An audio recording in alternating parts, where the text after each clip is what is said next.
Što građani i građanke Zagreba misle o LGBT osobama, homofobiji, prajdovima, životnim partnerstvima, posvajanju djece u istospolne obitelji? Sve to možete doznati u kratkom dokumentarcu koji je rezultat radionica održanih u sklopu projekta Moj glas protiv homofobije lezbijske grupe Kontra, snimljenom pod voditeljskom palicom Tine Kadojić. Ideja je bila da dobijemo sliku grada u kojem živimo, ali da ta slika bude predstavljena na dvije razine. Da čujemo takozvani glas naroda i stvarna iskustva LGBT osoba, rekla je Sanda Brumen iz Kontre. U videu možete tako vidjeti, a i čuti, kako bi homoseksualcima recimo bilo najbolje da se zatvore na neki otok i tam si rade familiju, a neki čak vjeruju da je homoseksualnost zarazna i da se prenosi seksualnim odnosima. Ljudi su davali raznolike odgovore, bilo je iznenađenih, onih koji pojma nisu imali što ih se pita, pozitivnih reakcija, filozofskih odgovora, homofobnih odgovora, no nije bilo neugodnih ili fizički nasilnih situacija. Jako je zanimljivo da ljudi zapravo ponavljaju ono što čuju u medijima, tako da mislimo da se na javno mnijenje po ovom pitanju može puno utjecati. Čim malo dulje razgovarate s nekim, osoba počne razmišljati i sama dolazi do zaključka o diskriminaciji LGBT osoba danas u Hrvatskoj, tako da ima jako puno prostora za djelovanje, zaključila je Sanda Brumen.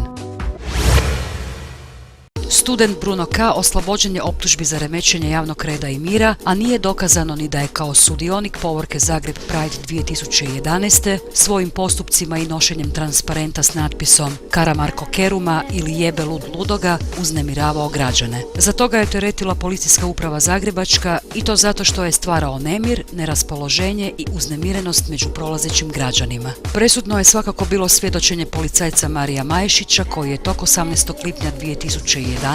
radio na osiguranju povorke Zagreb Pride-a. On je ispričao kako je uhitio Brunu K. po nalogu svojih nadređenih i to pretpostavlja iz preventivnih razloga, jer je naveo kako nitko od građana nije zatražio intervenciju, te da mu se nitko nije obraćao govoreći da mu to smeta ili da je to kod nekog izazvalo osjećaj nelagode. Marko Jurčić iz Zagreb Pride-a kazao je kako su zadovoljni presudom u kojoj je sudionik 10. povorke ponosa Zagreb Pride-a 2011. oslobođen krivnje za prekršaj koji uopće nije počinio. Dodao je kako je krajnje zabrinjavajuće da je očito vršen politički pritisak na policijske službenike da uhićuju građane koji mirno prosvjeduju i izražavaju svoje stavove samo zato što se oni nekome ne sviđaju. Podsjetimo, ministar policije u to vrijeme bio je upravo Tomislav Karamarko.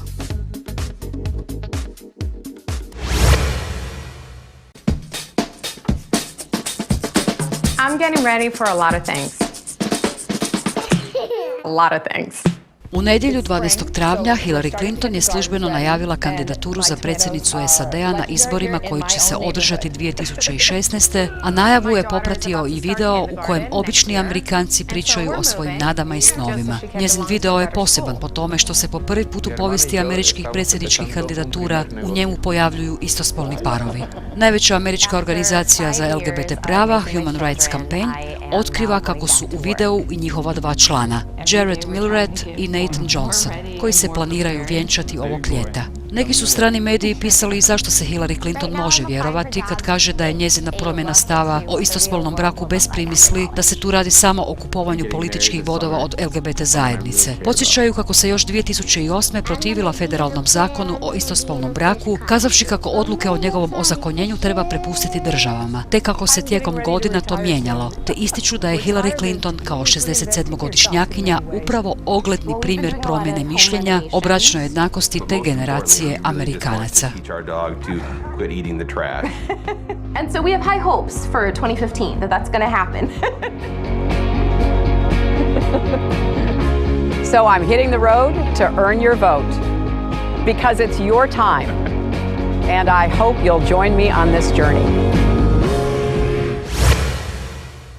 Ruska inačica Siri, virtualne osobne asistentice u Appleovim mobilnim uređajima, koja vam pomaže da nešto učinite samo pomoću govora, odlučila je jednostavno odbiti bilo kakav razgovor na temu homoseksualnosti, barem dogovori ruski. Otkrio je to zabrinuti Rus Alex, koji je na YouTubeu objavio i video u kojemu zorno prikazuje koliko je Siri, koja je početkom godine progovorila ruski, homofobna, baš poput Putinove anti-gay politike. Ruska verzija Siri tako na Alexova pitanja poput Siri pričaj mi o gay braku odgovara: Alex, stvarno si nepristojan.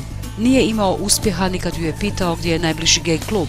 Siri je tek odgovorila: sad bih pocrvenjela od stida da mogu. Apple je odbio odgovoriti na pitanja Pink Newsa, ali je glasnogovornik rekao da je u pitanju bio bug i kako su pogrešku ispravili. Poznato je kako je Appleov CEO Tim Cook otvoreno gej. Ruski zakon o gej propagandi zabranjuje bilo kakvo izlaganje osoba mlađih od 18 godina netradicionalnim ili homoseksualnim vezama, a nedavno su zabranili rad i najvećoj organizaciji za pružanje podrške LGBT tinejdžerima u Rusiji.